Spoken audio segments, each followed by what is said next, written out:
Sof isitish qozonlari zavodidan navbatdagi mijozimizga Comfort 20 kotlovlarimizni jo'natib beryapmiz. Surxondaryo viloyati Boysun tumani va Samarqand viloyati Jomboy tumaniga jo'natib beryapmiz. Comfort 20 kotlovimiz 20 kilovatli bo'lib, 100 kvadrat bilan 160 kvadratni qizdirib beradi. Ko'mir, o'tin, tabiiy gaz va elektrga moslashgan bo'lib, 22-30 kilo ko'mir bilan 5 soatdan 8 soatgacha yonib beradi. Kotlovimizning komplektiga regulyator chagi, termometr, tozalash anjomi va dimoxod zaslonkasi kiradi. Kotlovimiz 3 qavatli bo'lib, izolyatsiya bo'lgan, o'zidan issiqlik chiqarmaydi.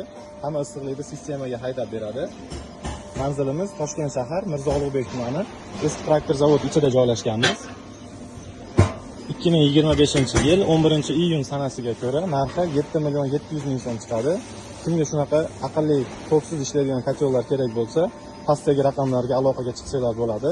Videoga like bosib, ko'mir kotlov istayotgan tanishlarga jo'natib qo'yamiz.